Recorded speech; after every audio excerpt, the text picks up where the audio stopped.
Hi, my name is Amelia Singer and I'm a wine expert, TV presenter on The Wine Show, and I run my own wine tasting and consultancy business, Amelia's Wine. Everyone thinks red wine and cheese is really great. Okay, I know it's really romantic and it's kind of the iconic image of like Valentine's Day or some kind of rom-com. But guys, it really doesn't do justice to either the wine or the cheese. If you really love both, then you think about this. So effectively, cheese can have quite a lot of acidity, particularly goats and sheep's cheeses and hard cheeses. And when you match it with a red wine, which often doesn't have the same acidity and actually normally has quite a bit of tannin and alcohol, what's going to happen is it's going to clash and only exacerbates the acidity and the tannin and the alcohol levels. So it's going to dry out your wine and it's going to completely dry out your cheese. No go.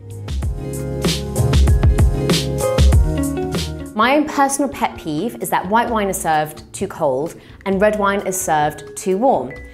Why is this important? Well, when a wine is cold, it basically mutes it and means that it's not able to express its aroma and its full range of flavor compounds.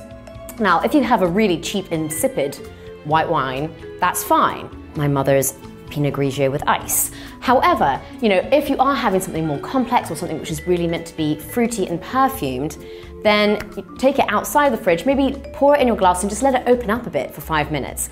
Same thing for reds. Often, particularly with really light, aromatic, juicy red wine, shove that red wine in the fridge for half an hour, take it out, and then you'll find that instantly the aromas will become way more intense, it'll be fresher and fruitier, and then what's quite fun is you can just see how it evolves in your glass. Sometimes, like people, wine just needs to breathe and chill out before you're actually going to get its true potential.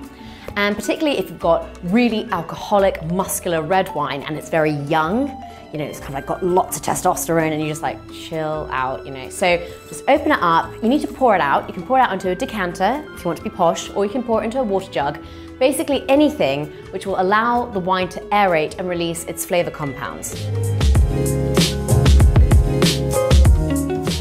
In regards to wine glassware, people can get really stressed out, which again is sad. Literally, if you have a beautiful wine, you've only got a mug available, just go for it. However, if you really want to taste and appreciate the nuances in your glass of wine, it can make a difference. If you really want to keep the bubbles in your sparkling wine, carbon dioxide can basically travel up the glass and keep the bubbles bubblier when you have a flute, which is this here.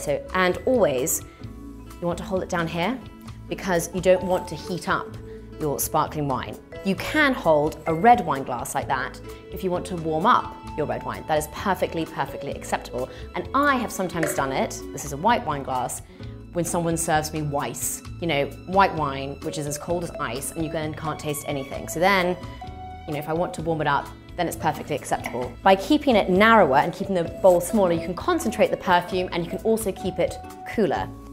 So this would be perfect for your Sauvignon Blancs, your Rieslings, anything citrusy, juicy, perfumed, something like this is great. To really actually help along with the aeration process, do give it a swirl. There is a reason why wine people swirl their glasses. It's not purely to be pretentious. It actually does really help with the tasting process.